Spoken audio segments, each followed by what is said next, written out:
you were never really the first choice. I mean, think about it. You show up every single day. You put in the hours, you crush your targets, right? And you've got this belief, this assumption that all that hard work puts you on a level playing field, that you're in a fair fight for that next promotion or that cool new project. Well, here's the tough part. That belief, it's wrong. That fair race you imagine you're running, it's not real. It's pretty much an illusion. See, you're not actually competing for the opportunity itself. What you're really competing for is visibility. You're trying to get noticed inside a system that, let's be honest, already has its favorites. And a lot of the time, someone was already lined up for that job way before it was ever officially announced. Just think back for a second. Remember that promotion where they told you, oh, you were a really close second? Or that project that went to someone else because they were a better fit? How many of those, really how many, were decided long before you even polished up your resume? Okay, so let's pull back the curtain and see what's really going on. The big decisions, the ones that shape your career, they aren't happening when someone reads your application. Nope. They're happening in hallway conversations, in meetings you're not invited to, all based on relationships you might not even know exist. Let me paint a picture for you. It's a classic scenario. You've probably seen it. You have two employees, right? Let's say their performance reviews are basically identical. Employee B is the master, the expert, head down just crushing complex projects, getting better and better at the technical stuff. Then you have employee A, the insider. This person is all about building relationships across different teams, going to the leadership happy hours, increasing their visibility. So, what do you think happens? Of course, employee A gets the promotion. And what does employee B get? Oh, they get that infuriating classic line, you're too invaluable in your current role. They're told to work on their visibility. But what does that even mean? It means they lost. They lost a game they didn't even realize was being played.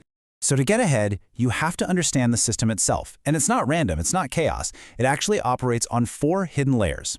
And once you can see them, you can stop guessing and, actually start strategizing. So here they are. These are the 4 layers that really define this whole hidden system. Each one builds on the next, and together they create this reality that most people just never, ever see. Okay, layer 1 is all about familiarity. Look, decision makers are just people, and people are wired to avoid risk. They don't actually pick the absolute best candidate, they pick the one they know, the safe bet, the predictable one. So while you're over there working your tail off to prove you're the most competent, someone else is winning just by being a familiar face. Next up, layer 2. Pre-decisions. You know that job opening you saw on the company website? By the time it's posted, there's a really good chance the preferred candidate has already been chosen behind the scenes. That official job posting, it's just a formality, a procedure. It's not a real selection process. It's like a race where somebody else got a massive head start. And this leads us to a really critical point in layer 3, visibility. Your competence, how good you are at your job, that's private. It's kind of your little secret. But your visibility, that's political currency. It's all about who drops your name in a meeting you're not in. Who's willing to vouch for you? That is what makes someone a first choice, not just the quality of their spreadsheets. It really boils down to this stark, simple formula. Visibility beats competence. It's true. You can be the most skilled person for the job by a mile, but if the system can't see you, it can't reward you. It's as simple as that. And finally, we have layer 4, which is all about trust. But this is a specific kind of trust. It's not about trusting that you'll do good work. It's about trusting in your predictability. Leaders promote people they can read easily, people whose behavior and thinking they understand. If they have to spend a ton of energy trying to figure you out, you're going to lose. It's not about being wrong. It's about not being immediately understood. Now, when you hear all this, it is so easy to take it personally, to think it's some kind of personal failing, but it's not. It really isn't. This is a structural feature of how most companies work, and it all boils down to one simple thing: avoiding risk. You have to see it from a manager's point of view. For them, a promotion isn't just a reward for great work you did in the past, it's a bet on how you'll perform in the future. And when their own career and reputation are on the line, people don't bet on long shots, they bet on the sure thing.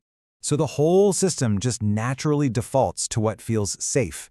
It defaults to names people recognize, personalities they're comfortable with, and patterns of behavior they've seen before. And that is why you can do everything by the book and still not get picked. Okay, so the system is what it is. But here's the good news. You don't beat it by just working harder. That's not the answer. You beat it by changing your position inside it. So let's talk about how you can actually do that. Repositioning yourself really comes down to 4 key shifts in how you operate. It's about moving from just quietly doing amazing work to strategically making sure the right people see that amazing work. From now on, this is the question you need to be asking yourself, constantly. Whenever a big decision happens, don't just look at who got the job. Dig deeper. Who was in the room when that was decided? Who has the leader's ear? That's the real org chart you need to be studying. And here's the most important part. It can't wait for an opportunity to pop up and then decide you're going to compete for it. By then, you're already too late. First choice status is something you build day by day, long before there's even a job to apply for, by becoming known, trusted, and visible. So let's just bring this all together. The reason you get overlooked isn't because you're not talented enough or you're not good enough.